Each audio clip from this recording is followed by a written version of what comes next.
Assalamualaikum warahmatullahi wabarakatuh. Halo semuanya, welcome back to Himakta Channel. Pada segmen kelas kita kali ini, kita akan membahas mata kuliah matematika ekonomi dengan subbab fungsi dengan dua variabel bebas. Pada bagian pertama, kita akan membahas nilai ekstrim dari fungsi dengan dua variabel bebas. Apa sih nilai ekstrim dari fungsi dengan dua variabel bebas itu? Yaitu proses pencarian nilai ekstrim dari fungsi dengan dua variabel bebas. Hampir serupa dengan pencarian nilai ekstrim pada fungsi dengan satu variabel bebas. Nah, sekarang kita akan membahas langkah-langkahnya. Langkah pertama, untuk mencari nilai ekstrim dari fungsi z sama dengan f x, y adalah dengan melakukan derivatif parsial pertama, di mana derivatif parsial pertama dari fx dan fy harus sama dengan 0, atau dapat kita tulis dengan rumus fx sama dengan fy sama dengan 0. Setelah itu, langkah selanjutnya yang perlu kita lakukan adalah menentukan titik kritis dengan mengadakan uji derivatif parsial kedua dan derivatif parsial silang. Derivatif kedua ini dibuat dalam bentuk determinan, yaitu D sama dengan fxx, fxy, fyx, dan fyy sama dengan dalam kurung fxx dikali fyy dikurang fxy kuadrat.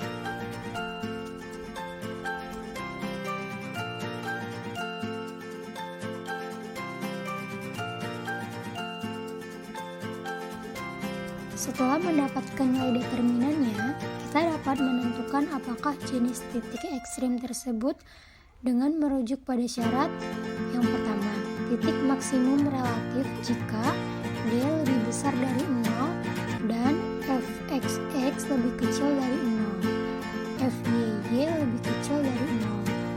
Yang kedua, titik minimum relatif jika D lebih besar dari 0 dan fxx lebih besar dari 0, fyy lebih besar dari 0. Dan yang terakhir yaitu saddle point atau titik pelana jika D lebih kecil dari 0. Nah, agar kita bisa lebih memahaminya, yuk kita coba lihat contoh soal berikut. Jika diketahui fungsi z sama dengan fx, y sama dengan 60x ditambah 34y dikurang 4xy dikurang 6x kuadrat dikurang 3y kuadrat plus 5. Yang pertama, carilah nilai-nilai ekstrimnya. Yang kedua, tentukan apakah fungsi tersebut berada pada maksimum relatif, minimum relatif, atau titik pelana. Dan yang terakhir, hitunglah titik kritis dari fungsi tersebut.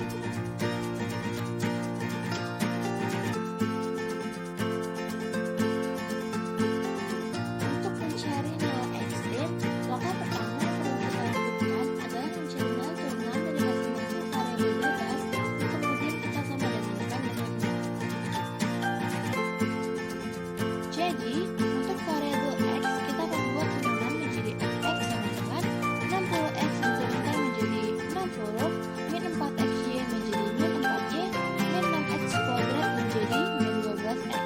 Lalu kita ubah menjadi sama dengan 0, yaitu 60 min 4y min 12x sama dengan 0.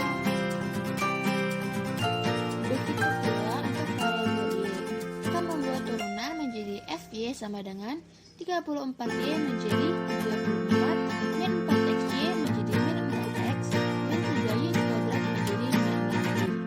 Dan kita ubah menjadi sama dengan 0, yaitu 34 min 4x min 5y sama dengan 0. Langkah kedua adalah mencari nilai x dan y. Untuk mencari nilai tersebut, pertama-tama yang harus kita lakukan adalah melakukan proses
Selanjutnya, kita mencari nilai derivatif silang, yaitu D sama dengan determinan min 12, min 4, min 4, min 6 sama dengan min 12 dikali min 6 dikurangi min 4 kuadrat, sehingga kita mendapatkan hasil D yaitu 56. Karena nilai D lebih besar dari 0 dengan fxx dan fyy kurang dari 0, maka titik ekstrem tersebut merupakan titik maksimum relatif.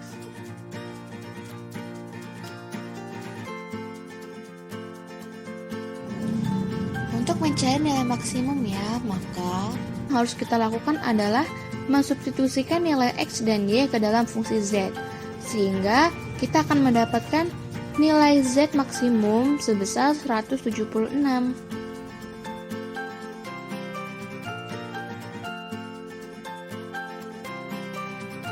B. Optimisasi dengan kendala persamaan. Metode penilaian Lagrange ditemukan oleh Joseph Louis Lagrange, seorang ahli matematika yang berkebangsaan Prancis. Dalam metode ini, ada dua komponen yang harus diperhatikan, yaitu fungsi tujuan dan fungsi kendala. Fungsi tujuan dapat berbentuk fungsi linear maupun non-linear. Dengan bentuk persamaannya yaitu z sama dengan f, x, y, dan fungsi kendala persamaannya berbentuk g, x, y sama dengan c. Untuk menyelesaikan metode penilaian Lagrange, langkah pertama yang perlu kita lakukan adalah menggabungkan fungsi tujuan dan fungsi kendala. Kita dapat menuliskan fungsi tersebut sebagai fungsi Lagrange dengan persamaan berikut, yakni z sama dengan f x, y ditambah lambda dikali c dikurang g x, y. Langkah kedua, carilah derivatif parsial pertama dari fungsi Lagrange terhadap masing-masing variabel bebas dan terhadap lambda. Yang ketiga, kita mencari nilai variabel x, y, dan lambda dengan menggunakan metode eliminasi dan substitusi. Keempat, untuk menentukan nilai z yang merupakan nilai maksimum atau minimum, maka kita harus mencari nilai derivatif parsial kedua dari fungsi Lagrange dan nilai derivatif parsial pertama dari fungsi kendala, yang kemudian dilanjutkan dengan membuat determinan Hessian terbatas.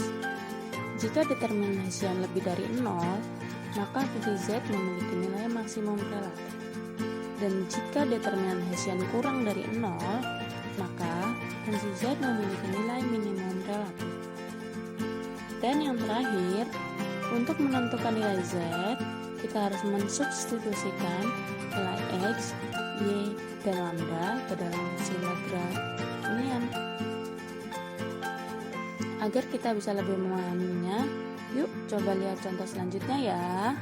Terima kasih.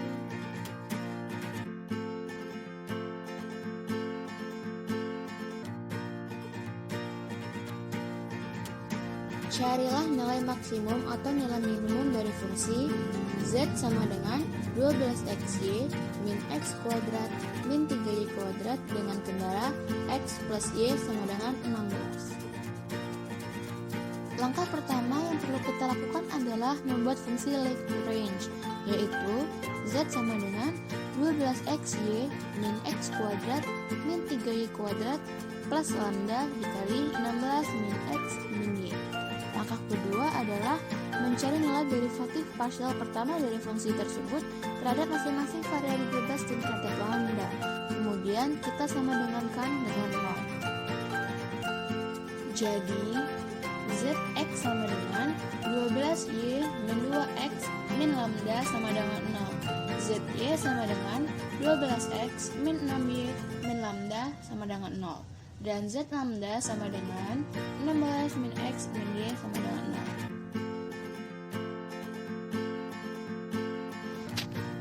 Langkah ketiga adalah mencari nilai x, y, dan lambda dengan metode eliminasi.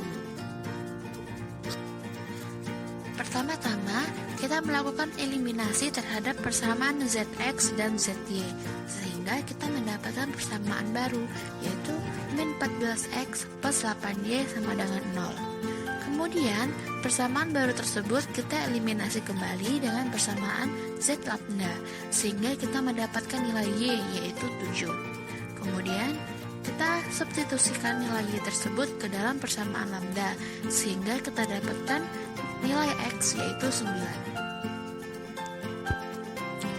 Kemudian, untuk mendapatkan nilai lambda, kita substitusikan nilai Y dan X ke dalam salah satu persamaan. Jadi, kita akan mendapatkan nilai lambda sebesar 66.